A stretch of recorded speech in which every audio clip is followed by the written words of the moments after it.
Hello and welcome. This is a very, very exciting episode of I don't even have a name for this. This is just my Facebook page, Rest Resource. I don't have a name for this show, but maybe I should come up with a name. But today I have a very special guest, Dr. Kat Wallace. I just call her Kat because all of her social media is Epidemiologist Kat. So Dr. Kat is an epidemiologist and science communicator. Let's take a look. This is her website here. You can find more info on her on epidemiologistkat.com. But let's just look a little bit at her bio here. She holds a Ph.D. in epidemiology, has 15 plus years of professional research experience in epidemiology, research design, pharmacoepidemiology, health economics, outcomes research, and biostatistics. She's currently working as an epidemiologist and adjunct assistant professor of epidemiology at the University of Illinois at Chicago School of Public Health. Dr. Wallace also serves as a consultant to nonprofit health organizations, the pharmaceutical industry, and managed care companies. She has been invited speaker in the US and internationally and has presented research at over 20 scientific congresses.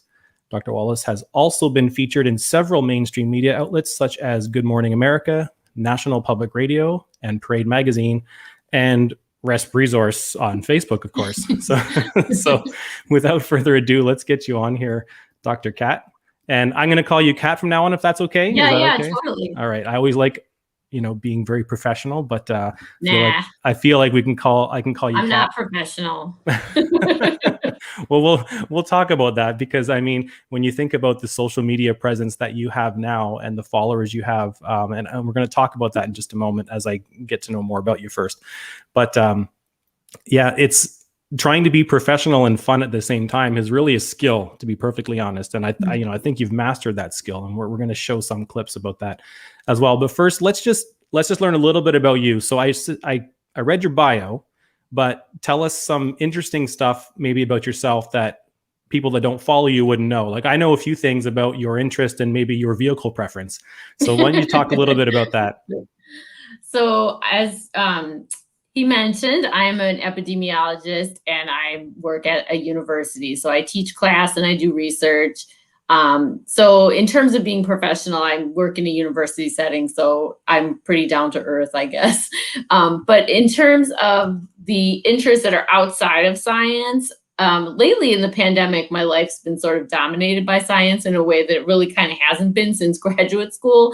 But at this point, for fun, I roller skate and I like to ride Vespas and I collect old scooters. So I have 3 Vespas and 2 Lambrettas that are all sort of vintage. They're all built before 1980.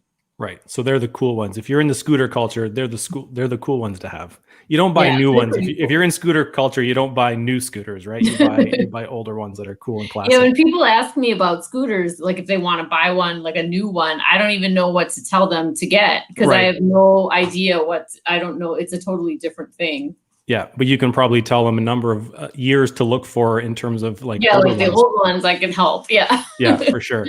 And then, so you're from Chicago. Were you born and raised in Chicago?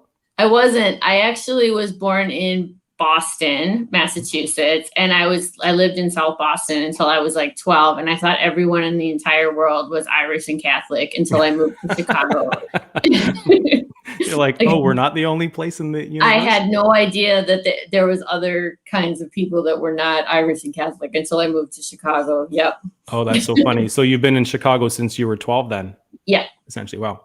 And that's obviously is that where you went to school as well? Did you go to school at the University of Chicago or? So I didn't. I did stay in Chicago. I haven't lived anywhere since. I went to undergrad and grad school, and then I went to grad school twice because the first time I didn't really know what I wanted to do, but I did know that I didn't want to get a job yet. So I convinced my parents that I needed to get a master's degree. So I did that, and then I sort of started working a little bit. And my first master's degree was in like quantitative research, but it was more like survey research. So I was working doing survey research and stuff, and I really liked the healthcare part of it. So I was like, well, maybe I should go back to school and study epidemiology because I really like health research and biostatistics. And so I did that. And then when I applied for the PhD at University of Illinois at Chicago, they were very particular about who they let into their PhD program, and they didn't really like my master's. So I had to do another master's. Oh my goodness.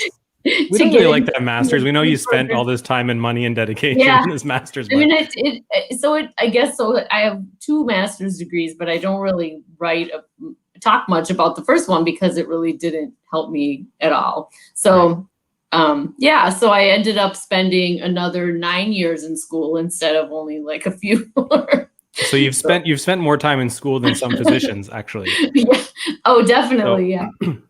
so before we get into some questions, because I said on my live that we were going to discuss vaccines, and because obviously it's a very hot topic with the rollout, and the U.S. is really nailing it in terms of vaccine rollout compared to Canada. I mean, other countries have definitely rolled out better than the U.S. For example, Israel, but Canada's really we're really struggling up here with rolling out the vaccines. Yeah. But before we do that, like, so how I found you, I decided to go on TikTok really to monitor my child's behavior. That's how I started. So I had a couple like just goofy TikToks about, you know, when your dad's on TikTok, this is what happens. And then I had no idea that there was this whole community on TikTok of science like-minded individuals. And of course, probably due to the pandemic, obviously there's just an onslaught of people that I found very quickly to be dedicated at trying to dispel misinformation. Mm-hmm. And obviously this was extremely important to me because I felt like as a healthcare provider and as a respiratory therapist in a respiratory pandemic, when people are acting like they don't believe it or that it's fake, and yet you're caring for patients that are, you've never seen patients this sick before, or at least this many of them in your intensive care unit at once, you're kind of like, what is wrong with people? And then you stumble across a whole bunch of people like yourself. There's Dr. Eric B., there's Christina NP, the Sassy NP, Dr. John, who's from actually Canadian from Alberta. Mm-hmm. So, you know, you find all these people and you think, wow, this is fantastic. And it's just, I'm just going to scroll through here because you can see just the plethora of content that is just like, this is like could be a full-time job. I mean, really. Oh yeah, no, I definitely, if I had more time to devote to it, I would have a lot more videos, but it takes a long time even just to do one. I mean, because you have to read a manuscript every time you make a video. And then like, even though it's a 1-minute video, you have to really read the content that you're reporting on, and you have to kind of boil it down to 1 minute and make sure that it's correct what you're saying. You know, it takes several. Yeah, you don't want to fact check a fact check. Like you don't want, if you're fact checking, you don't want to be fact checked. Like you want to make sure you're doing it properly. Just being correct, being accurate, and also getting it all into 1 minute and making it, the most important part is making it on a lay person's level. Yep. So I really try, my goal is that everybody that watches my video, no matter what their level in science,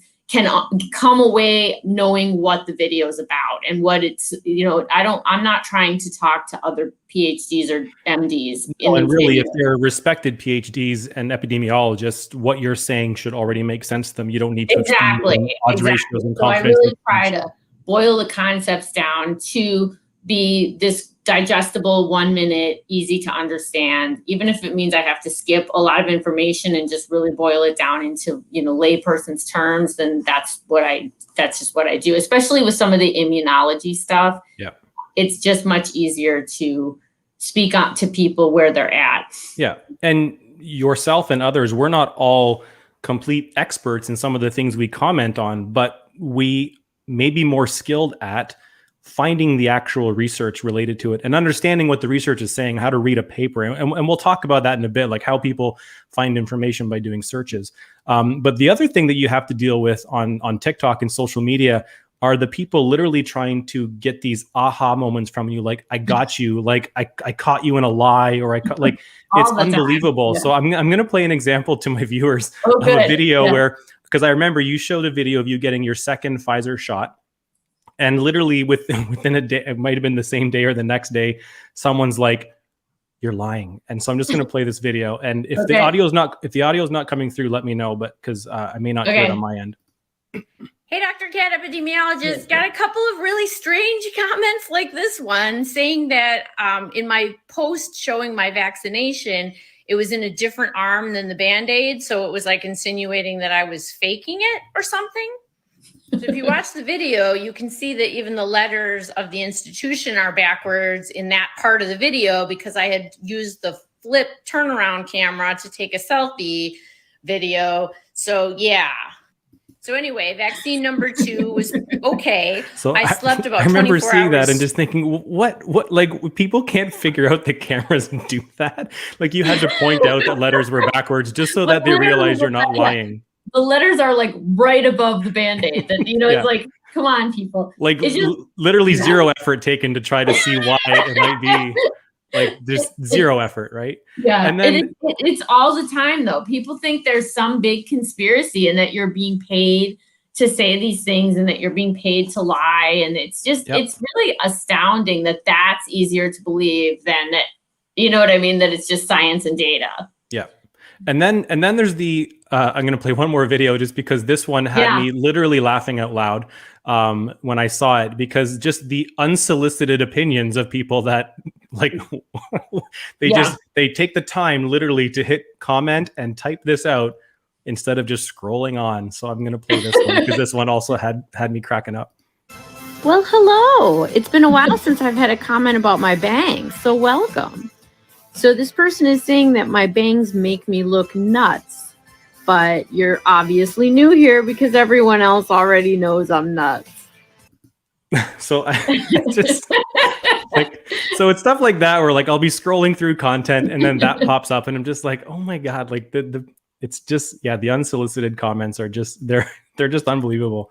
So anyways, I just wanted to play a couple of those. Now let's get into some information. But did you want to say anything about? Oh, no, that? I was just going to say, when people don't like what you're saying and they have nothing to come at you for, the ad hominem attacks are, that's usually where it ends up. Absolutely. Absolutely. So we got our first comment. So anyone viewing, if you have comments or questions, go ahead and comment. I have prepared a list of things we're going to discuss.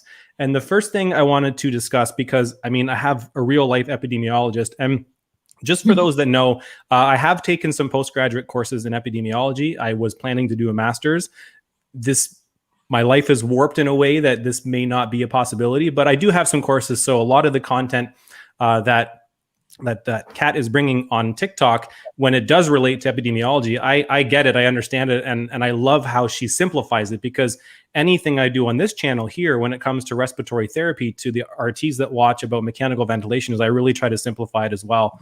But one of the first things I wanted to talk about is I want to get your opinion, or how you would describe, again, in your best, not dumb it down, but like simplify it. What's the difference between preventative treatment, such as things like a vaccine, versus treatment? So because many people think things like, oh, we have treatments, our treatments are getting better, ivermectin, all these things that are still unproven. So the question is, we have all these people that talk about, why don't we just get better at treating it? And really, what is the answer out of a pandemic? And I know the answer, but I want to hear it from an epidemiologist. That's the difference between those two. That's a great question. And I come across this question, I think, probably every day. Because people who don't want to get the vaccine, then they'll say, oh, well, we have, if I get COVID, I can just, take steroids, or I can just, some kind of treatment and also just so people are not understanding that there is a difference between prevention, which is what a vaccine is, and treatment. So when you think about it as an epidemiologist, we have like a model, we have like people that are susceptible, we call them. And this is where prevention works on susceptible people. So we want to prevent susceptible people from becoming cases. So we want to block those people from actually getting sick. Because if you get sick, maybe you can treat it, but you might also have like disease processes that set in, like long-term effects. You might have long COVID, for example, or in some severe cases, you may have organ dysfunction and organ failure. So rolling the dice and just kind of getting COVID and seeing what happens, because you might be able to treat it, is sort of like not really understanding that there's like a treatment pathway, and prevention is at the very beginning, before the person even becomes sick. And that's where we really want to prevent. We just want to prevent that. And actually, treatment doesn't eradicate anything. No, right. Nothing at all. Right. Exactly. They will treat it once a person is already sick, but you have to get sick to have those antibodies and get treated. You have to already be sick. But if you prevent it from happening in the first place, that person just never becomes a case. And that's the actual goal of of vaccination programs. It's pretty much the goal of epidemiology and population health, is just preventive medicine and just preventing things that happen down the road, and preventing like burden on the healthcare system and things like that. So it's not only about the individuals, it's about the whole, healthcare system. It is better for everybody if we prevent disease instead of treat it. Yeah. And I think a lot of people, so for example, a lot of people see images from the polio days, everyone in iron lungs, like gymnasiums full of iron lung ventilators. And people think, well, clearly we don't want to be treating polio. We'd much rather prevent it. But I don't think people understand. I did a little digging and a little relearning about polio. 70% of polio cases were asymptomatic. 24% were mild symptoms, 5% involved meningitis but had full recovery, and less than 1% are those pictures we see of paralyzed. Right. But of course, it affected children a lot, so it was really, it scared a lot of people, a lot of parents as well. But less than 1% of people actually fell into that category of paralysis. And of course, the paralysis group had a very high mortality rate, but it was less than 1% of cases. But we completely eradicate it by vaccinating healthy people, meaning children, right? And so we don't have to worry about treating polio, and we don't have to worry about it filling up our ICUs. So I think just understanding that, like, sure, we're getting, and for people who think we're getting better at treating COVID, we might be getting better at treating mild COVID or maybe even hospitalized COVID, but ICU COVID, we're still struggling, man. Like, once they're on a ventilator, it's extremely difficult to manage these patients. And another thing to think about too is that preventing, so this idea, this focus on, there's this lack of focus on the community, right? With that mindset, it's like, oh, I can just treat it if I get sick. And if I'm sick, I'll do, if you want to get the vaccine, that's fine, but I don't need it because I'm healthy. Like, there's this focus on the self, but really it's the focus should be on community health, because if you're sick, you can then give it to somebody else that's not young and healthy, and that could end up as one of those people you're talking about, that's 1% that ends up dying or being severely ill. So, and we don't know who is, sick sometimes, because there's asymptomatic cases, there's pre-symptomatic cases. I mean, we all know this now after a year that there's a lot of asymptomatic kind of ways you can spread COVID.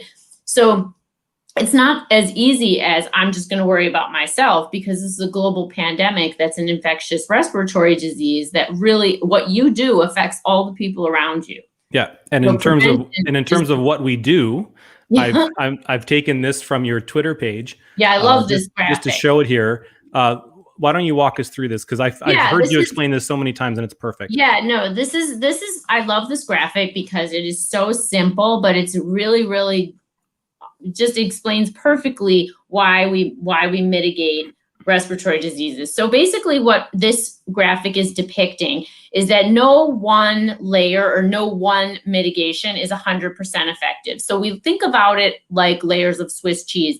So like, for example, masks, like if you just wear masks and do nothing else, like you're wearing a mask, but you're in a tightly packed room with no ventilation, and that's not going to be enough to protect you. But if you wear masks, social distance, also practice hand hygiene, if the more layers that you put between yourself and the virus, as you can see the little virus particles coming through, like if you have only one layer, then there's more of a chance of that virus getting to you than if you have multiple lines of defense between yourself and the virus. So that's what we always say. So when people come to me and ask me, like, can I go to my sister-in-law's party, or can I go to a wedding? I always refer people back to this diagram. And I just say, okay, think of yourself being this person on the right. How many layers of mitigations do you have? Like, how many layers of Swiss cheese can you put in between yourself and the virus? And now we have vaccination, which is a huge one, right? And so that's the first layer of vaccination. But, the more things you can put in there, the safer you are, and the safer the people around you are. Yeah.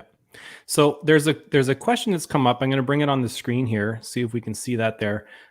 Because, I mean, You're an epidemiologist, I'm an RT, but I know we've read a lot about these things like PCR testing. Correct. So maybe we can pull from our brain stuff that we've looked up ourselves. But one of the arguments presented by the naysayers is that the PCR testing is not done correctly and thus giving false positive. What do we know about this? And I know we've both seen probably Dr. B talk about this a lot of times because he's really addressed this question multiple times. So the issue with the PCR testing is that people are calling it false positives, but let's just talk really quickly first about how PCR works. Mm-hmm. So for a PCR to be positive, so PCR takes a bit of genetic material and amplifies it. And for it to be a positive PCR test, it has to detect the genetic material of SARS-CoV-2 to be positive at all. So there's not really any such thing as a false positive PCR. It is detecting the material, so it is there. Right. So a false positive is different from someone who had COVID, continues to test positive, but isn't shedding virus anymore. Right. And that's what I think this comes from, is that there's people that had COVID, like say I had COVID in January, and now it's, March or May, and I'm still testing positive because it's still picking up like dead virus that I haven't completely cleared out of my system. But it doesn't mean if I go to Walgreens, I'm going to, infect everybody in there because I'm not shedding live virus anymore. But the test is so sensitive, it picks up the genetic material, so it's going to reflect as positive. And that is why we tell people not to require tests for people to return to work and stuff like that, because we know that this happens. So there's not really a such thing as false positives because it is detecting the virus, but that's the genetic material's either there or it isn't. It can't make it appear out of nowhere. Yeah. So I hope that makes sense. I hope I said that. Yeah, and I think I know I've heard a lot of discussions about this, basically claiming that if you have if you have a positive PCR, but the clinical course or the clinical symptom is just not making sense at all, which it's the same for false. So for negatives, so if the test did not detect it, but your patient's having all the symptoms, typically what we do is we retest because, and I don't know, we may not need to describe this in more detail, but you probably would know that if you have a test that has a certain sensitivity, if you continue to do the test, you actually change the probability of getting the correct result the more you test. So most people will retest. Value, the PPV, the positive predictive value, will change based on the prevalence of disease in the community. If there's, like he was saying, if there's a person that their symptoms just don't make sense and the prevalence in the community is rampant, you can pretty much figure maybe that person really is positive, so you might want to retest that person because,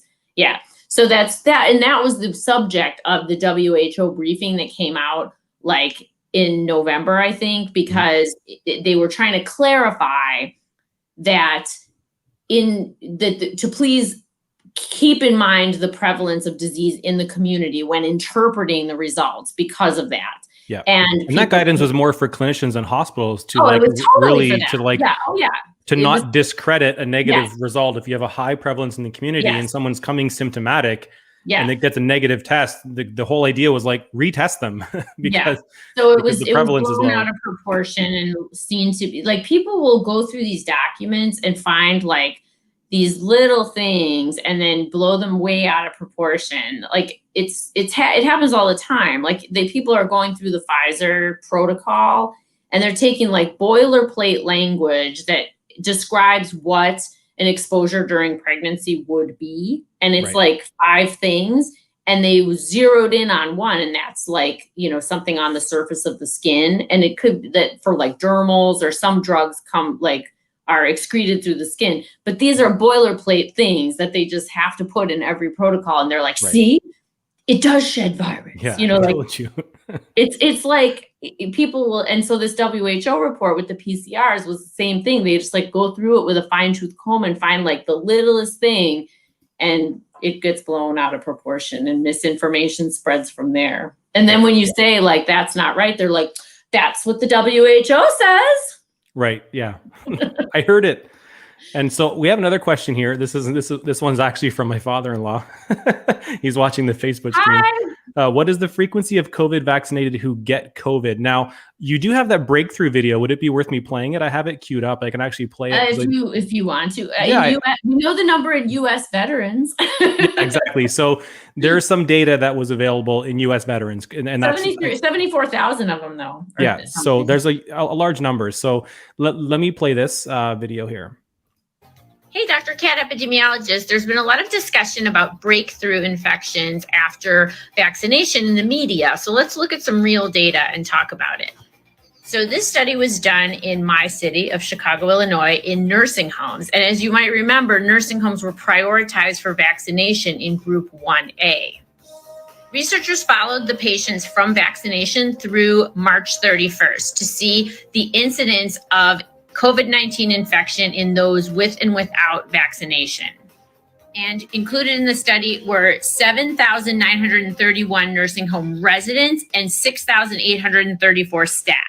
There were 627 total infections, and of those, 447 were in unvaccinated people, 145 in partially vaccinated, only 22 breakthrough infections. And importantly, 2/3 of those infections were asymptomatic.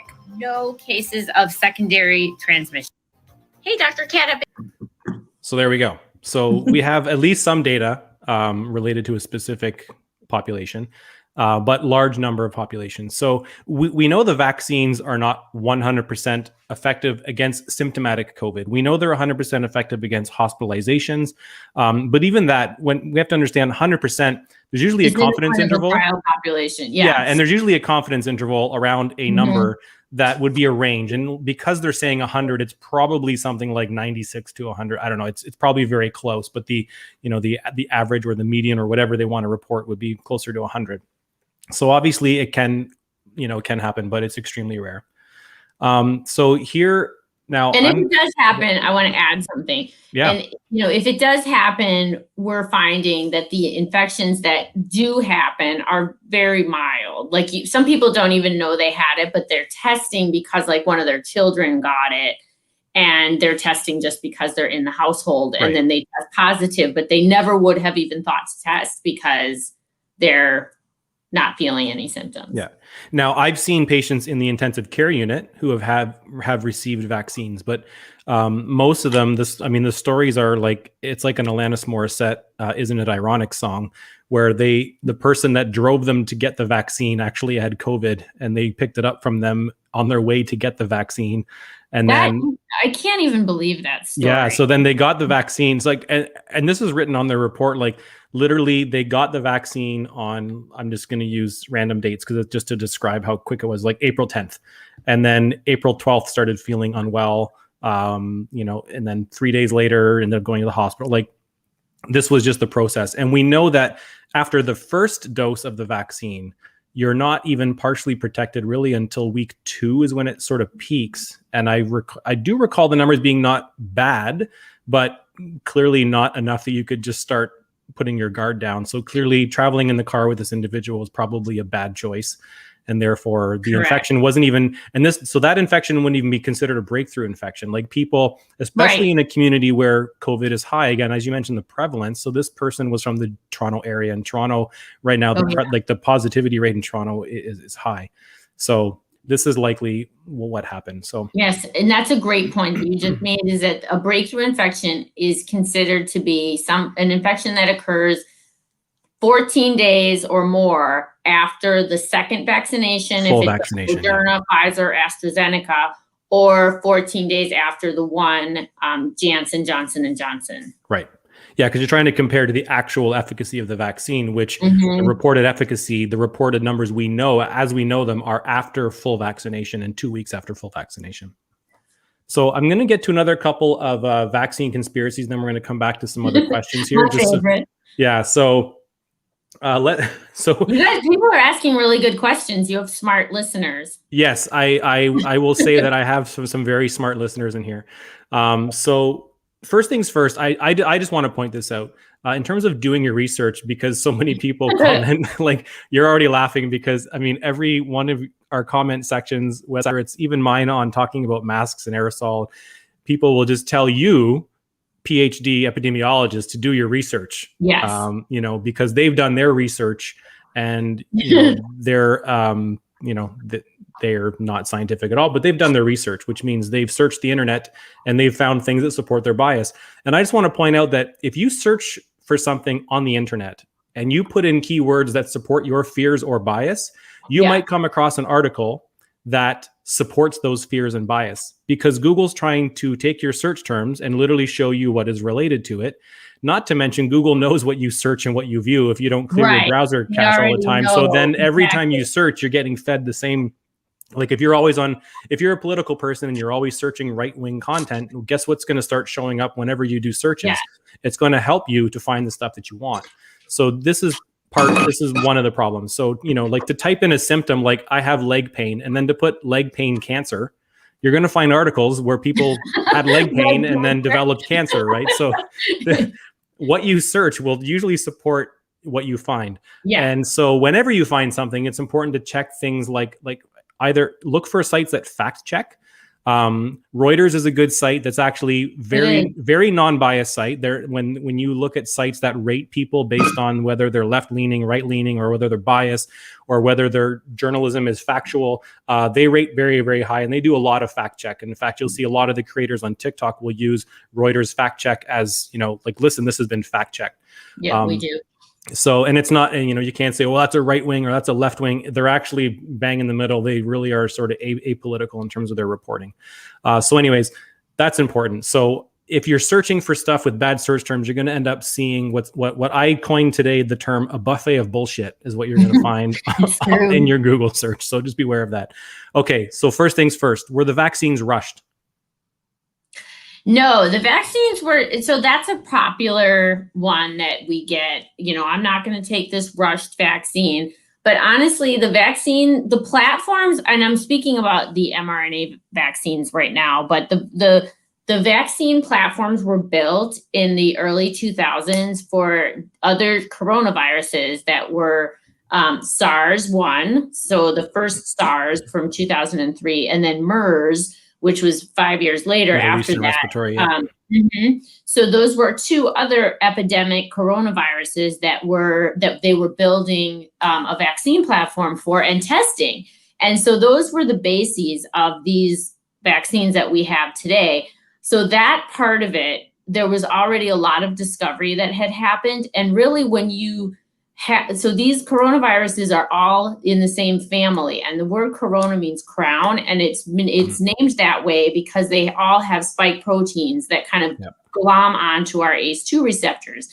So all they had to really do to perfect these is change the target of how it kind of attaches, right? And that's exactly how they're making the boosters for the variants. They're changing the way that the vaccine spike proteins that the antibodies are the vaccines are making, how they attach to the ACE2, because it's different in the variants, and that's the problem. And this really is the future of vaccines and how it's really truly, these vaccines are a triumph of science, because it was basically like just a little over a year between the first case in the US and the first person dosed in the phase 1 clinical trial. I mean, it's really, truly amazing that we were able to produce this. And when I say we, I definitely don't mean me. Yeah. But, humanity.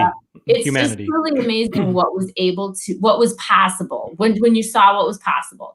And so when people interpret it as being rushed, we used a platform that had already been developed.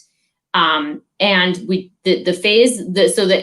was animal studies done, there was phase 1 studies done. Everything was done the same as it would have been done. They were able to cut out a lot of the bureaucracy and a lot of because we were in a emergency situation, we were able to fast track a lot of the steps that otherwise would have taken years.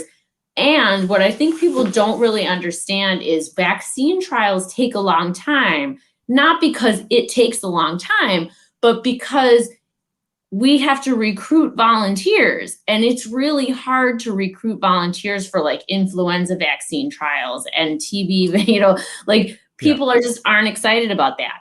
But we had tons of people signing up for these trials. They enrolled like that. People weren't able to get into the trials because there were so many, like at our facility, there was the trials filled up like immediately.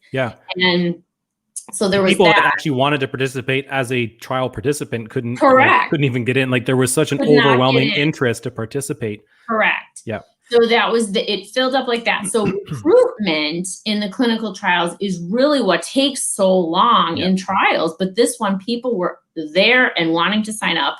And another thing is it was really easy to ascertain the endpoints because there was so much COVID around. We're in the middle of a global pandemic. I think we have prevalence. The actual endpoint of the clinical trials was COVID cases. So we saw those in the placebo group. Like, we didn't know at the time that it was. Of course, it was double blinded.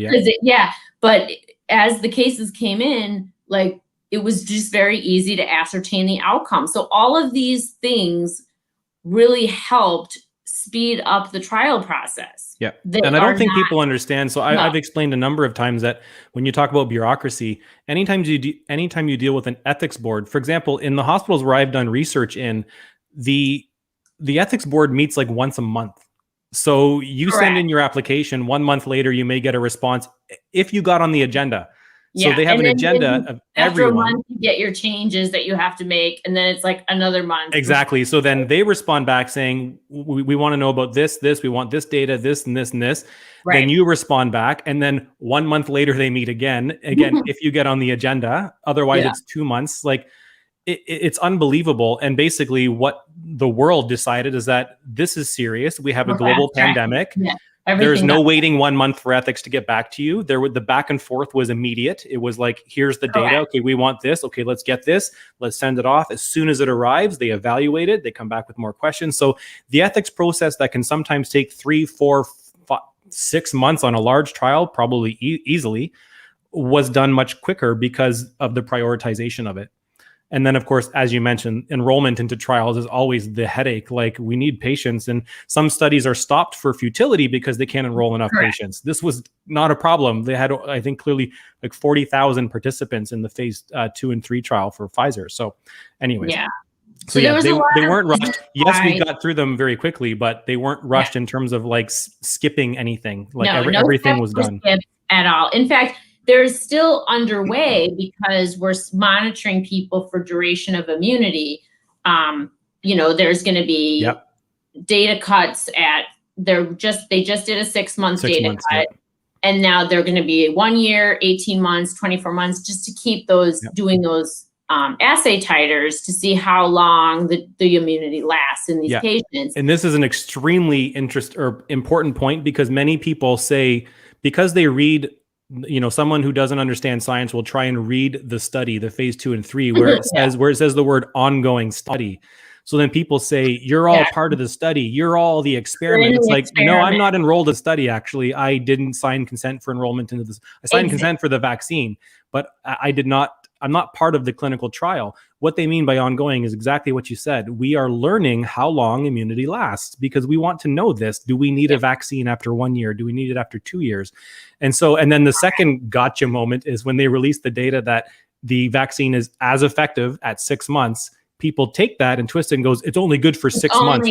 What a waste of time. Right. It's like, no, we have 6 month data now that shows it's just as effective. Not that it's only effective at 6 months. Like they don't even take the time to understand data cuts as we move forward. And like the science communication around that, I don't know how effective it has been, honestly, because I can kind of see why people think that's for sure confusing. But it is just an interim analysis. Every 6 months, we're going to get another. More people need to tune into your TikTok. Hello. All right. So let's move along the list, because we're actually halfway through, because we've already really discussed, we know mRNA technology is not a new technology. That was another one we're going to bring up. And we've just discussed that. It was really highlighted after the first SARS epidemic, which we're being very clear to call it an epidemic because it wasn't a pandemic. It didn't actually affect globally. We were worried it was going to turn into a global pandemic. But one of the interesting things about SARS is that asymptomatic transmission was not as prevalent So you were quite sick when you spread SARS. So Yeah. it was actually very easily identified, and people isolated quickly. And there's only 700 deaths worldwide and like 8,000 yes, cases. SARS and MERS were not very efficient viruses. They had very high case fatality rates, and that might sound like, oh, those diseases are worse. But actually, like, it ended up being better because, like you just said, they died out quickly, and it was these people got seriously ill very fast, and they died. So they didn't have an opportunity to be walking around in the community sick, spreading disease. Spreading like crazy. Yep. So it's almost worse when the disease is mild, like COVID-19, because you're out in the community, and in that percentage of people, it will be very severe. Right. So here's another one. The vaccine's not FDA approved. I'm not taking it. It's not FDA approved.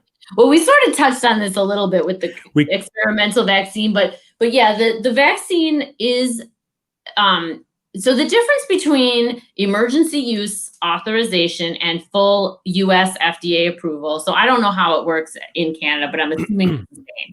So in the US, they need to have, it's still an extremely rigorous data package that they need. It's a lot of hurdles that need to be cleared for emergency use authorization. The difference is it still needs safety, still needs efficacy, primary data, all of that. All the endpoints from the clinical trial need to be hit. Everything has to be rigorous. However, emergency use authorization requires 3 months of follow-up, and full biologics licensing approval, it takes 6 months of follow-up. That's the difference. And emergency use is authorized in situations like this where it is in a dire situation where, and based on the safety profile we have so far, the benefits outweigh the risk of anything, because again, in any vaccine that's ever been associated with a true event, adverse event of significance, has come across in a very quick time point, which is why they have the 3 month data that they want to be sure that it's safe. Right. So every single vaccine that we have, like the predominant adverse events that happen that are related to, and when I say adverse events, it's really reactogenicity, because there's your immune response. Yeah, exactly. They mostly happen right away, right? Like right after you get the vaccine, most of the time are resolved in a few days. 15 to 30 days is like at the most that you could probably expect something. So the FDA required the 30 days or the 3 months of follow-up just to make sure that they had everything from that injection. So that was why the 3 months, because they wanted to just be extra encompassing. I think it's like 30 to 45 days was the number of like the very longest tail of the, and so they made it sick. The funny thing is, though, in the US, this is one of the number one reasons people don't want to take the vaccine. Absolutely. Yet, probably very shortly, I'm guessing soon we're going to have, not we, but you in the US are going to have FDA approval, at least for the vaccines that have been out the longest. Yes. So the Pfizer and Moderna are probably going to get this FDA They've approval. already turned in the data package for correct. the For the Pfizer, for Pfizer and Moderna, or for Pfizer? Yes, correct. Both of them. Both of them, yeah. So, it's only a matter of time. And then finally we can check that argument off the list of... I can't wait to not hear about experimental vaccines anymore. I really can't. I don't want to take too much time, but I just want to describe, so if you get on TikTok and you get on medical dispelling misinformation TikTok, you're going to learn a lot about VAERS, which VAERS is basically it's an early warning system. So it actually has good intentions. It's an early warning system for vaccine side effects or adverse events that are reported. So it's vaccine adverse events reporting system, I think is what VAERS stands for. I might be using that a little bit wrong, but I think that's what it stands for. And I've actually logged in. You have to click at least 3 times, acknowledge that there's a disclaimer saying you can't assume causation from any of the reports. Correct. And I've actually printed off the reports. I have a CSV file on my computer where I've looked through. Funny. Some of them just are for fun. Acne, facial acne, flatulence. So warning: if you get the vaccine, you might have bad gas. So again, these are the types of things that are reported. But of course, deaths are reported. Yeah. And I just want to point out, one of my first TikToks that I did when I decided to start doing scientific TikTok was I reported on a paper in the Lancet that talked about background rates of death and disease prior to the H1N1 vaccination campaign, because this is extremely important. And this is the interesting stuff about epidemiology. And this really covers so many more of these conspiracy theories about things that are happening that are bad. And all this means is that, let's say someone reports a death after a vaccination. Everything is reported. So when someone dies, they say, okay, what events in the last, however long are of importance? They had a vaccine. Okay, great. So someone reports that somebody died that had the vaccine. That does not mean they died from the vaccine. And then people say, oh, that's like dying from COVID with COVID. It's like, no, it's not. It's not the same, because, and again, you need to investigate it and understand the clear cause of death. So when these things are reported, they actually are investigated by the CDC. Absolutely. They're investigated very closely. And my biggest argument against people saying like they're not even talking about the deaths, I'm like, no, they halted the entire rollout of a vaccine over a few blood clots. Mm-hmm. You don't think they'd stop it over deaths? Like blood clots to them are more important than deaths? Like, no, it's not. They are investigating these things. And the thing is, getting a vaccine does not make you immortal. So for all the reasons that we see, I mean, even as a respiratory therapist, every time, like we see people coming into an ICU with clots, with stroke, which pulmonary embolism, whatever. The point is, if something is reported, it's up to the people that are monitoring these safety events to investigate it, to see, does the background rate, is it any different? And so, and that's really the whole purpose of it. The problem with the people that are reporting VAERS data on TikTok and on like Facebook is that they're only looking at a numerator of events. They're not looking at it with respect to how many doses and people it was given to. Look, 3,000 deaths are reported. Is not available in VAERS. So there's no denominator information in VAERS. It's looked at as like, oh, there were 9,000 deaths, but nobody's looking at it in terms of like out of how many people. Right. And the other piece, like you just said, is they're not looking at it with respect to comparing that to a background rate, the event rate compared to the background rate. And if it does exceed the background rate in the case of these blood clots, then that is looked into further and is designated as a signal. Right. So it is a very, I guess, the pharmacovigilance around these vaccines is very rigorous. And you can see that by what happened with the blood clots. As soon as we found that signal, it was followed up on immediately and dealt with, and the label was changed to give physicians more guidance on how to deal with those cases. Yeah. So the latest headline we're going to deal with, because I was told about this today, is Israel is investigating myocarditis cases that have been reported. Again, they vaccinated 5 million people. And when you look at the article on Reuters, it says that they have tens of myocarditis reports. Tens, not thousands, not tens of thousands or tens of millions. It's just tens of. So basically, they have less than 100 reports of myocarditis out of 5 million vaccinations. Yeah. What they're going to do now is say, okay, we acknowledge there's been reports. We're going to check the background rate. So there's a question, explain background rate. Background rates just means like when you're not doing a mass vaccination, what is the normal occurrence of something? The prevalence. Like how often does this happen? So for example, in this example that I just mentioned with Israel and myocarditis, they're going to look at previous data prior to COVID, prior to vaccination. They're going to look at a year, 2 year, and they're going to look at usually at like the person year rate or just the rate of that year. How many cases of myocarditis came to the hospital? And if it's, let's say there's, in a population of 5 million, there was, 0.8%. I can give a very tangible example. Yes, please do. When they do, at the very beginning of the Pfizer rollout, there was some cases of anaphylaxis that were happening. And so because it was right away, as soon as the vaccines came out, people were very concerned. It's turned out that it hasn't really been, I don't know why that was happening a lot at the beginning and not now, but it was. And so what they did was they looked at the data, the event rate of anaphylaxis in the Pfizer vaccinated population, which was like, I think at the beginning it was like 11. No, it was 22 per 100,000, or no, it was 11 per 100,000 people. And then when we looked at it compared to the background rate of anaphylaxis in the population, that just anyway, it was like period. How many reports of anaphylaxis? Yeah. So it was much lower than the anaphylaxis. So we knew that whatever was going on was not caused by the vaccine because it wasn't exceeding the background rate in the population. And that's how these things are done. And since then, as we vaccinate more people, that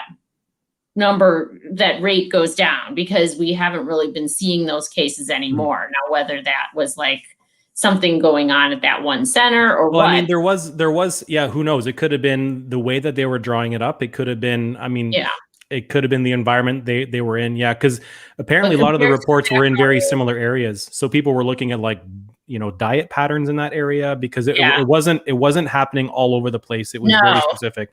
It was very weird. So that's how we do it. And that's how that one was. And Bell's palsy was another one where at the beginning, there was a few cases of Bell's palsy. So that was a concern. So that was followed up on, and that was also found to be lower than the rate of Bell's palsy just normally in the population. So that's kind of how that works. Yeah. And there is a background rate for Bell's palsy that's already reported. So that Lancet article that I mentioned also has that background rate for Bell's palsy. I think one of my videos on TikTok, I described the background rate for sudden death. Like literally you don't feel well and within 1 hour you're dead. And the background rate for sudden death, like not feeling well and within 1 hour you're dying or already dead, is about, I think in a 6-week period, it was about 5 point something. So you can say 5 people in a 6-week period out of 10 million. So in 10 million people, 5 people in a 6-week period will just die suddenly. So if you're vaccinating people, you want to know that if there's 5 deaths randomly out of 10 million vaccinations, you know that this is what happens when you're not vaccinating. So there's really it's not a causal relationship. They still investigate it and they still continue to monitor, but it's not enough to say, we're going to stop the vaccination. Now, they might halt it to investigate it, but the minute they realize it's the same as the background rate, they're going to continue on with vaccination efforts. And we lose an important point to just consider. In the US, we lose 8,000 people a day, just anyway. Right. Like that's how many people die every day on the average in the US. So since we're pushing out the vaccine to the whole population. So many people, taking, that's right now, everybody 16 and older is indicated for use.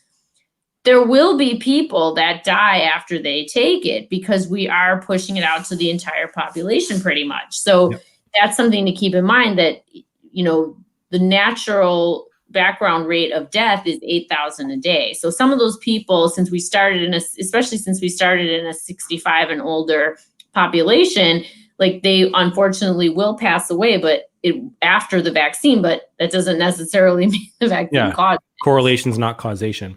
Exactly. And I point this out. If you're vaccinating an entire population, the population still acts like a population. Yes, exactly. they're not all of a sudden immortal. And temporal correlation is only one piece of the causality. When you want to establish causality, temporality is one thing that you want to look at for sure, but there's other things too, like biological plausibility and other things that you look at and clinical mechanism of action. And so it's not just knowing something happened after something else is not enough to establish. Which is important about the blood clots, because when you think about how those vaccines actually work, you could argue that there may be a weak plausibility in terms of biological action that could lead to that. So, to them, it's a matter of like, okay, let's make sure this is not part of a background rate. Correct. And so another couple of things. So really this covers almost a lot more. I had in a little Google document here, because then I have blood clots, which again, it's all about looking at background rates and actual risk. I mean, your risk of getting struck by lightning is higher than getting a blood clot from any of these vaccines. Well, I was reading today that people that undergo Brazilian butt lift procedures, 1 in 3,000 die. Oh, really? Yes. 1 in 3,000. Oh my God. 1 in 3,000. And I was so if you're willing to get a butt lift, you should get the vaccine. And people are like, oh, one person died from the vaccine. You know what I mean? It's like the way people are just generally very bad at assessing risk. The barometer is not, it needs calibration for assessing risk. I mean, it's just people. Yeah, it's ridiculous how bad we are at assessing risk. People think I have a video about this too, is that people who think things that are natural are automatically less risk than something that's synthetic. So people aren't afraid of COVID that's killed 3 million people worldwide, but they're terrified of getting a vaccine that's been very safe and has been extremely safe and effective. And, it boggles the mind how people assess risk.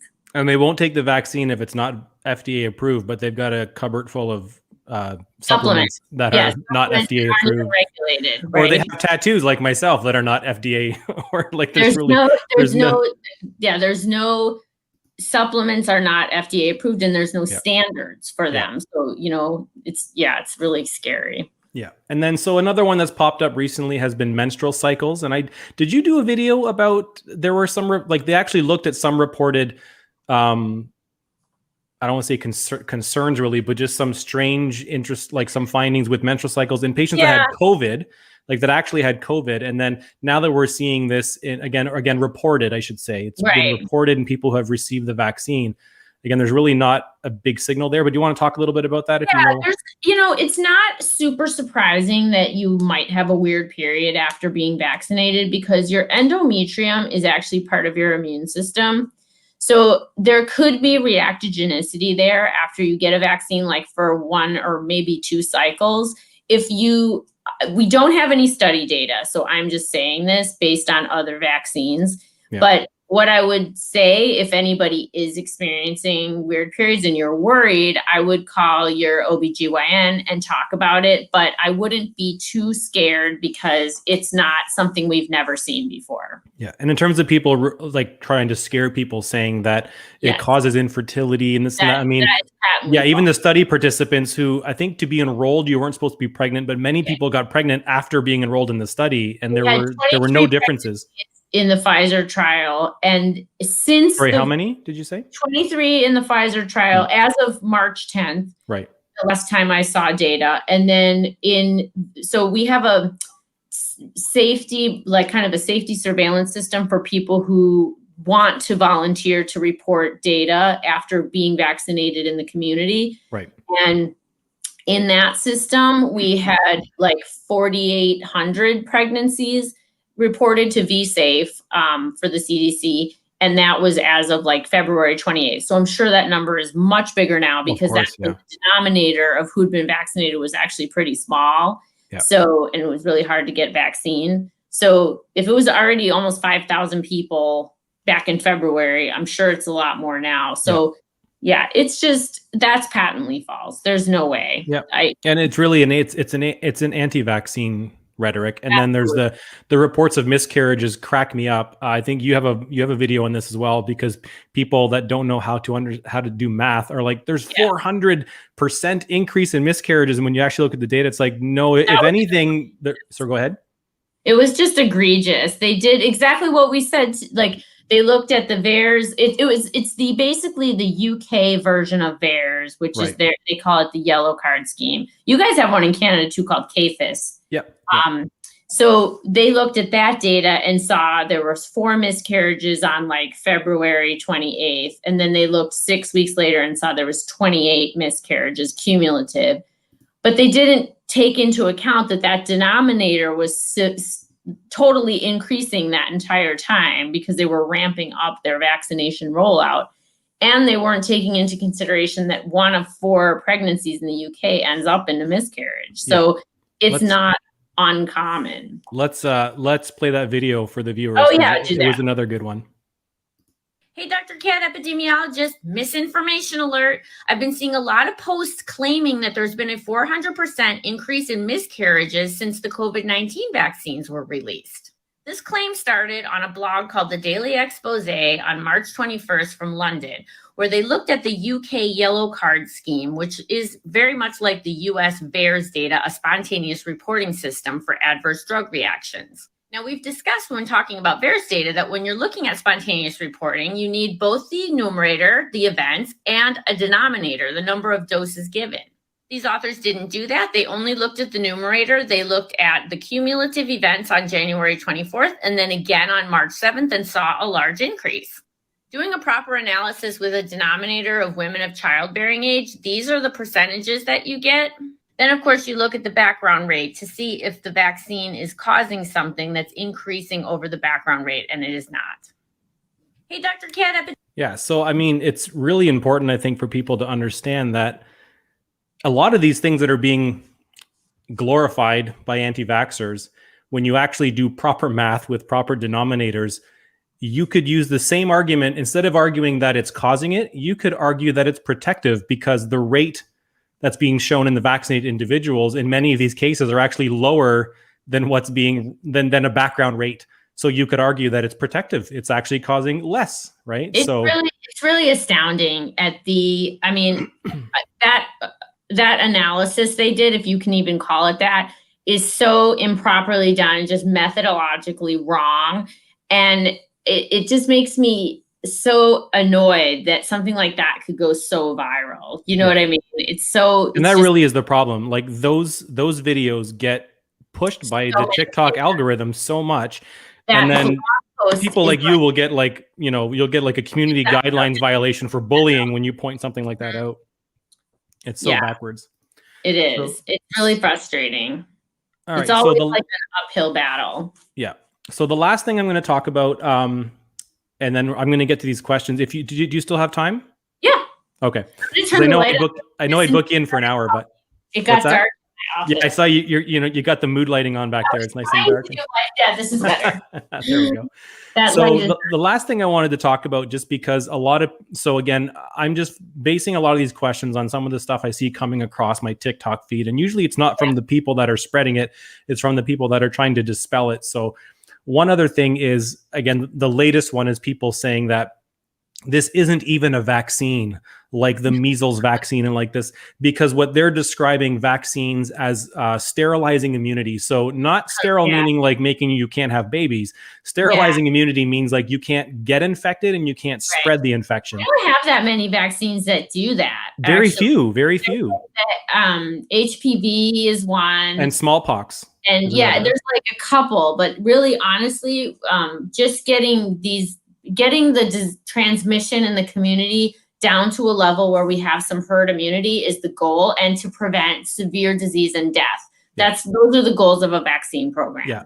And ideally all of them want to have sterilizing immunity when they're in development. It's just not possible. And then again, we need to test it. But although the COVID vaccines are pretty good. I mean, the data showing that reduction.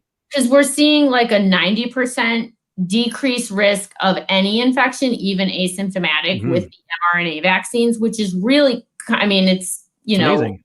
Very close to sterilizing immunity. It does.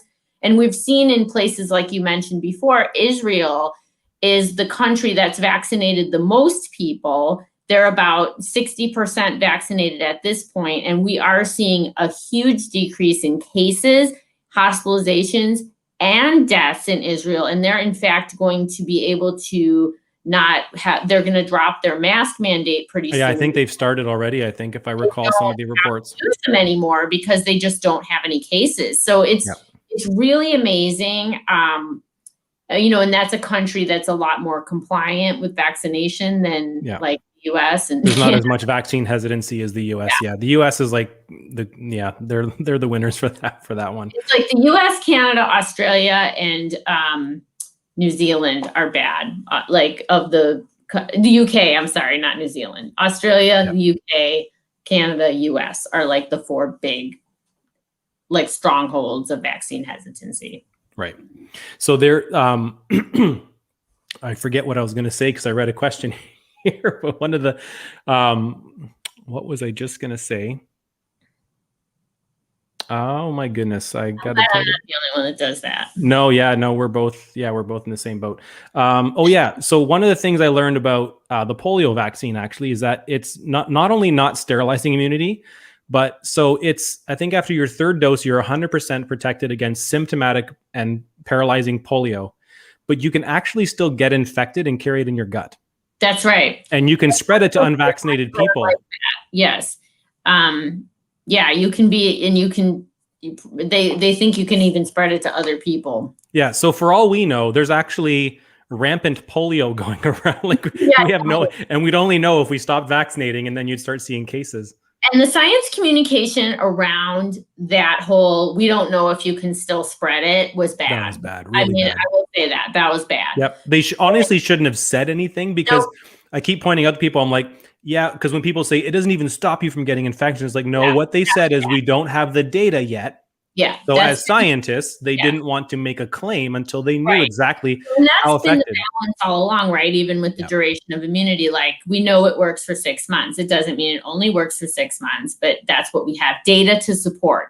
So scientists never want to come out and say things that's not supported with data. So people would read into that and think it means it only is that, or you know what I mean? Exactly. So, I feel like the scientific transparency has both it's really hindered the view of the vaccines. Right. Because look at VAERS. I mean, we make it open for anybody to look at, but then they like go online and manipulate the information. Yeah. All right, so let's get to some questions here. We've got a few that have popped up here. So as an epidemiologist, this is for you, Kat. What are your thoughts on India today? I mean, I know you've made a video. I think most of the creators I follow have made videos on this. Yes. It's crazy. It's insane. It's really awful. But what I will say is, like, people think that this happened because of the quote unquote double variant, but it really is more to do with the government. That really isn't, like, it's not something that's going to happen here because we don't have that variant or something like that. Like people think, oh, that's too bad that variant is happening there. It really doesn't have much to do with that. They had declared victory over COVID in February and opened everything up. There was a few religious festivals that were known to be huge. And also, like, if you know about India's economy, a lot of people travel on trains very far to go to work, like out in the middle of like the rural areas and stuff. So there were these packed trains coming to and from cities every day. With a community that thinks that they've beat COVID because the government told them they beat it, right? Correct. And so I'm not trying to say, you know, I'm not making a political statement here, but I'm just saying, like, as an epidemiologist, like, these things are very concerning because they had not reached herd immunity. And because of that, kind of just dropping all mitigations and just going back to life as usual, it allowed this new variant to develop and start to spread. Right. And that's not what caused the whole thing. But that is when variants arise. Yeah, when they're unmitigated spread, you have a virus that wants to mutate. And correct. The virus will mutate, and the mutations that will become variants, because a variant means a mutation that causes the disease to be more efficient or more effective at spreading, that it will only happen if it's allowed to propagate, right? Exactly. Yep. So that happened, unfortunately, and now because of the exponential nature of COVID-19, which we've seen here a few times too. We've had big surges where it's been bad. Because of the exponential nature, we see that curve going directly vertical on the graph, and it's terrifying because we know that there's cases, and then the trailing indicator of cases is hospitalizations, and the trailing indicator of hospitalizations is deaths. So these and if you still see the graph going vertical and it hasn't turned down yet, you know these trailing indicators are also going to be next. Increasing. So that's what's scary, and the exponential nature of the disease, that it's just going to keep continuing at exponential spread. Is just really terrifying. And they're out of oxygen, and they are looking to basically humanitarian efforts to save them at this point. And I do actually have a link in my bio, if you in my link tree, I mean, that is for, thank you. Yeah, it's for COPSA aid. Oh, does it give you a message? That's so annoying. It's just opened up a new browser too, so it's not showing the next. I've continued to click, but it's only showing that one tab. So let me. Okay. Let me quickly. Anyway, if you guys go to my website and then go to my link tree, I have a link to donate money to an organization that is supplying oxygen to people that need it in India. So that, thank you. So that top line Yes, Help India. So that organization, Khalsa Aid, is helping in that regard. So that is just something I could do to raise awareness. It is really scary and it's awful. And their vaccination efforts were not all that impressive. I heard something like 2%, or I mean, less. 2% of their population is vaccinated. And so this is a real, this is a humanitarian crisis for a lot of reasons. It's awful, the morbidity and mortality that's going on in India. So that all by itself is scary. But the next thing that that it affects is that 92 countries across the world rely on India for their vaccine production for COVID-19. Yes. So that supply chain has been completely interrupted. So not only is this affecting India, but also 92 other countries worldwide. Yeah, it is really. I messaged, and you may have colleagues in India as well, because you've spoken internationally as well, and you've probably met a lot of people. Yeah. And I messaged a colleague of mine from India, and I said, I hope you're well. And he says, not really. He goes, my wife, my mother, my daughter all had COVID. They're recovering. He goes, but I have it now and I'm recovering as well. He says my saturations are holding at 97. So, I mean, he's a young guy. He seems healthy, right. But he's like, I feel horrible, but I don't feel like I need to go to the hospital. And he goes, and even if I did, I'm not sure what that means right now. He's like, so I'm at home. And his doctor gave him, he was on steroids at home because he was actually given oxygen at home at first. So he was on a little bit of oxygen at home and given steroids, because he told me he was on steroids. And I said, it's really only shown to be effective in patients that require oxygen. And he goes, I was on it. And I'm like, oh, so you were actually bad enough to be sent home with a tank of oxygen. So he was only on a couple of liters, but yeah, he seems to be doing well and recovering, but very, very scary. Yeah, it's bad. So this is a good question, because I know you actually did a TikTok on this. I may not be able to find it fast enough, but can you discuss immunity post-COVID versus vaccine? Should someone who had COVID also get the vaccine or test for antibodies first? So I don't know what country you're in, but if Canada. She's in Canada. So that's a Canada person. Yeah, so she's a friend of mine. So some countries, if you had COVID, they are having you wait just because of supply issues. In the US, we are asking everybody that whether they had COVID or not to get vaccinated, and we vaccinate it like 10 days after your COVID diagnosis or when your symptoms go away, whatever takes the longest. So, so we are asking people to, so there's been studies that show that between natural immunity, convalescent plasma, so like getting somebody else's plasma that recovered from COVID, or vaccination has the highest level of neutralizing antibody after. So that studies that we have data on that. And then we also have data on like once somebody has recovered from in like a natural COVID infection that was a community acquired, like only about 33% of those people still have neutralizing antibody at 6 months. And a lot of them, like the antibody, they had like can look at, some people drop the antibodies really quickly, some people more slowly, but at 6 months. It depends on how severely ill they were, right? How much of an immune response they had. Related with that. So, and also if you do get COVID again, your viral load will be like non-existent. So it's really probably better to get vaccinated and not wait if you can. But like I said, I don't know how Canada's doing that, because I know you guys have had supply issues. So that might be a factor. Yeah. And actually you did a fantastic video on this as well. I'm going to bring it on over. Thank you for putting my videos in. No problem. If people aren't on TikTok, this is like a reason enough, I think, to join TikTok, is just to follow your account. There's a lot of good science.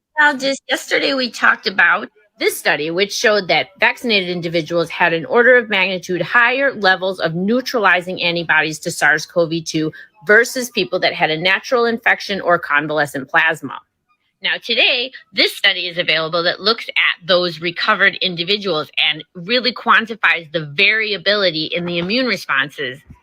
So this study followed 164 patients for 6 months after a COVID infection to look at the different levels of neutralizing antibodies and how they change over time. So 12% of people didn't even reach the level of 30% that they deemed to be antibody positive. Then there were 3 buckets of about 30% each, with quickly waning antibodies, slow waning antibodies, and persistent antibodies.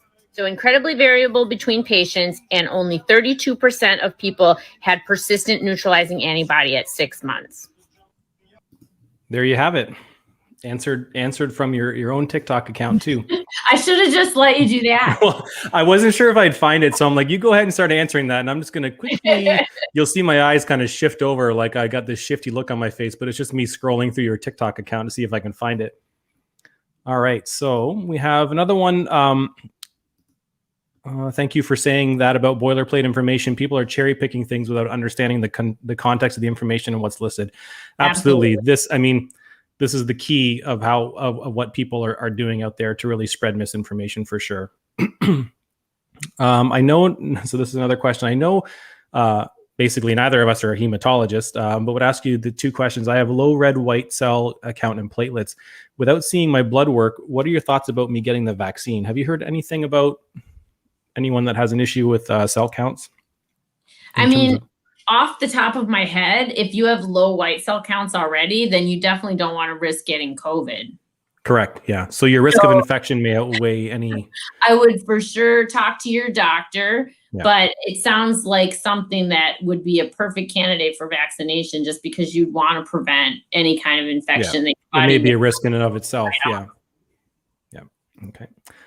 So here's a good one, because I've told you what's happening in Canada with our delaying the second shot. So I got my first shot of Pfizer on February 27th, and I'm not due to get my second shot until June 11th. So they spread out 4 months.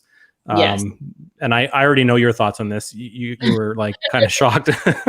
Like, what? Well, I know with AstraZeneca, there is data to support this regimen. So that as long as that, we don't have that vaccine in the US, that AstraZeneca. So I'm really only talking about Pfizer, Moderna. Yeah, and we don't have the data in Pfizer, so I'm not even sure. I'm not even sure where I don't know if they were looking at the trending antibodies over time and just assume, well, based on the trajectory, maybe 4 months is okay. I don't know, but to me, it doesn't seem totally fine, right? You just don't know. But I completely appreciate the situation that Canada is in. And I totally appreciate the idea that if we give everybody something, it might reduce transmission in the communities. Like, I get that.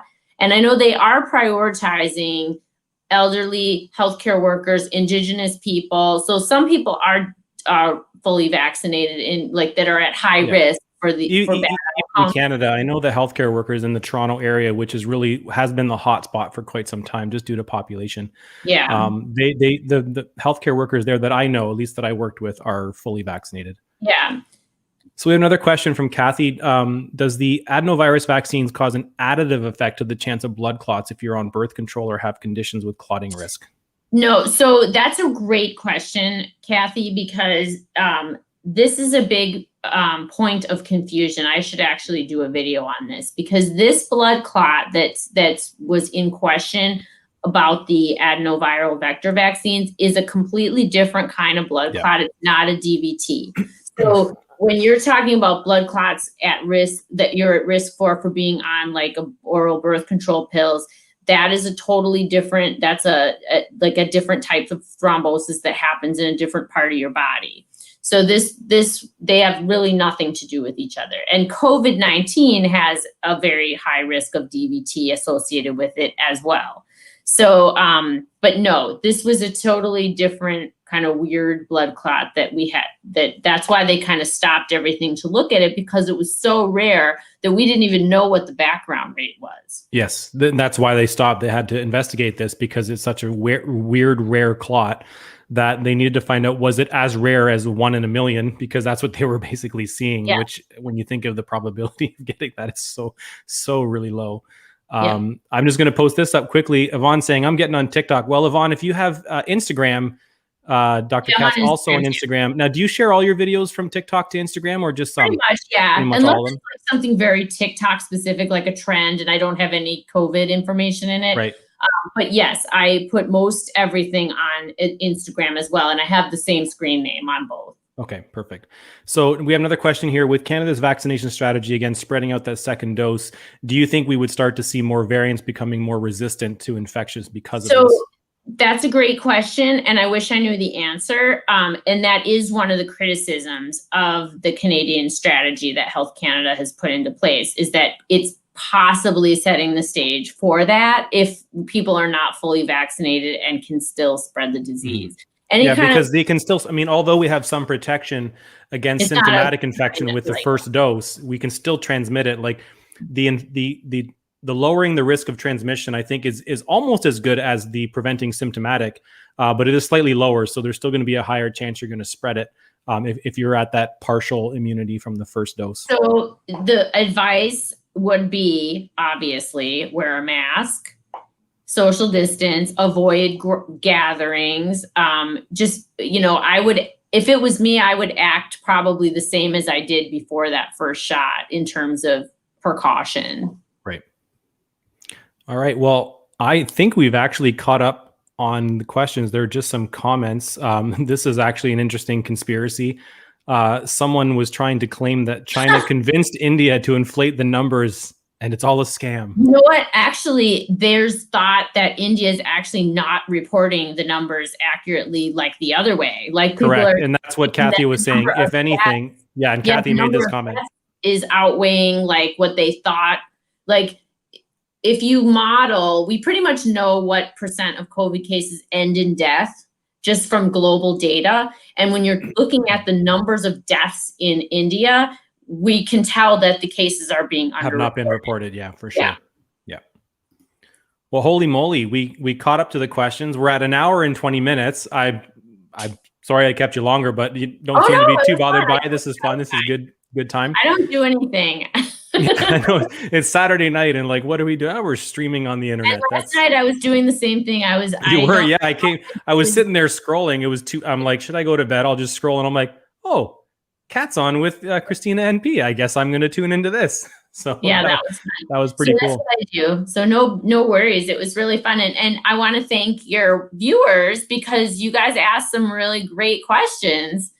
Yeah, I'm quite proud of my crowd here. So I've got, on Instagram or on TikTok, I've got 200 followers. On Facebook, I've got 2,100 followers. So I got a bit more of a following here on Facebook than I do on TikTok. But I definitely do a lot more content here. So since the pandemic began, I've been doing live sessions just to help make RTs feel a little more comfortable with managing ARDS, which is sort of my specialty in terms of as an RT. A lot of people are saying thank you for spending your Saturday night with us. Oh, of course. Thank you guys, because you guys are the real heroes of this pandemic. I was telling Tom that it was like nobody knew what you guys did or what I did before this pandemic. And now you were a skin doctor, weren't you? Both of our professions are like forced into the forefront now. Everybody knows what we do. Yeah, respiratory therapists used to only maybe listen to your breathing, maybe give you a couple of puffs, and epidemiologists were skin doctors because they thought epidermis was what you studied. Yeah. So definitely nowadays people, the term epidemiology. I mean, you watch the news. Every night, someone will say epidemiologist. We're having our time to shine right now, for sure. Yeah, and I think one of your TikToks was saying something like studied for years just so that you can like just basically for this moment, and you're spending your time trying to just and no one believes you, and then no one believes your expertise in the subject, right? Like you're all just being paid off by people. Yes, I'm being paid by the New World Order or Big Pharma or George Soros or whatever the new one is. I've heard. I haven't heard the Deep State in a while. The Deep State must have gone out of business because I haven't heard that one in quite a while. But now it's the New World Order. Yeah. Oh, it's too funny. Well, thank you very much. If you want to just hold on for a second, I'm gonna say. Someone's saying, can you provide a link to her TikTok? Also, what is my link? Okay, so I'm gonna see if this, when I paste this, if this works. I'm Epidemiologist Cat on everything. And so if you have TikTok, just search for Epidemiologist Kat. You definitely will find her. But if you want to look in the browser, because you can see all her content from a browser as well, she's there. And this is really the most entertaining part of seeing Kat is on TikTok. That's where I found her. She's got 113,000 followers, 2.2 million likes, and yeah, she's kick butt. And so just a little bit of a background. So I'm gonna talk about one of the things when I started watching on TikTok. I know I said we were going to go, but then now I'm going to bring this up. I remember watching some of the videos and going, oh yeah, she seems pretty cool. I'm like, funky glasses, the bangs, again, like very familiar in terms of like, I mean, my background is punk rock and hardcore music. And it's like, it's a style that I'm familiar with. Right. So I wouldn't be a person commenting on how your bangs make you look nuts. I'd be like, your bangs are cool. I've seen them before. But I remember watching you do a TikTok and you're wearing a Black Flag shirt. And so not everyone of my viewers are going to know who Black Flag is, but they're a very, very popular punk band from the 80s. Essentially, that's where their prime was, in the 80s. And Henry Rollins was one of the singers. They had many singers, but many people at least know who Henry Rollins is because he had a little bit more, I guess, fame in terms of the limelight. But I saw that and I'm like, oh, that's cool. And then another time I saw you wearing a Misfit sweater and I'm like, all right, so clearly like, this person's cooler than just knowing epidemiology, which I have an interest in. Is cool, but like she clearly is into punk rock. So that I found that'd be cool. And then I saw the video of the scooter and I'm just like, all right, so she's into scooters. I'm like, this is hilarious. So then the first time I actually talked to you off internet, like off TikTok, was just a few days ago when I asked you if you would come on to do this show. We had a little test broadcast. And it's funny because one of the shirts she was wearing in her TikTok was Los Crudos, which is a Chicago-based hardcore band who actually, like, they sang in Spanish, actually. So they were a Spanish hardcore band, which there aren't many Spanish hardcore bands. So they're very unique, but they're from Chicago. And the drummer used to play drums in a band with someone who I played in a band with who was the singer. So all of a sudden there's this 1 degree of separation where it's like, oh, the singer of my band was the singer in a band of a shirt you're wearing. And you're like, oh, Ebro, he's a friend of mine. So like, it's just, I told him that he was now very famous in my COVID-19 yeah, circle. there you go. Yeah. So this record sitting behind me here on the shelf, this record is it's the first 12-inch record that I've released with a band. And the singer of that band was the singer of the band that was in the band with Ebro. So yeah, just hilarious how small the world is, really, how just finding someone that has, who explains epidemiology well on TikTok, and all of a sudden noticing punk rock shirts to all of a sudden being like, okay, so you know a guy and I know a guy, and they're like, they were in a band together. It's just crazy. So well, anyways, it's funny. I told another one of my friends about that, and I showed him the flyer that you sent me. Mm-hmm. He's like, I was at that show. Another Chicago person. So oh, that's hilarious. Yeah. So I showed Kat. One band that I was in, we released a 10-inch record. It was on red vinyl, and we didn't have the full cover. Like the cover art wasn't ready yet for the record release. So they actually printed off a flyer for the show that we were playing, which had a few bands. And one of them was the same guy this drummer we're talking about. I think he sang in Punch in the Face, right? He wasn't the drummer. He was the singer. So he sang in that band. And so anyways, he's on the flyer. So his band's on the flyer. We're on the flyer. So I sent a picture and showed it to Kat, and then she showed it to someone else who happened to be at that show, which is just... She was like, I was at that show. Yeah. That's hilarious. Well, thank you so much. I'll have you stay on just for a second, Kat, so we can give a chat after, but I'm going to say bye to my guests, and thanks so much. Thank you and so you can much, everybody. Find her on TikTok there, but the exact same username for Instagram, and your Twitter's a little different. Your Twitter... Yes, Dr. Kat Epi. Dr. Kat Epi. All right. Mm-hmm. Thank you so much. I've done that for a long time, but yeah, everything else, or if you just go to my website, Epidemiologist Kat, you can find all my socials on there. Yeah. Okay. Oh, and my son Julian is texting me over and over again saying, "Tell her I say hi." My son's name is Julian. Oh, that's really sweet. So he's also on TikTok, and he has seen your TikToks as well. He's like, I just realized he's been texting me saying, "Tell her I say hi. Tell her I say hi." So there you go. All right. Thank you, everybody, for tuning in, and I will see you next week. I have another special guest, which I will announce probably tomorrow.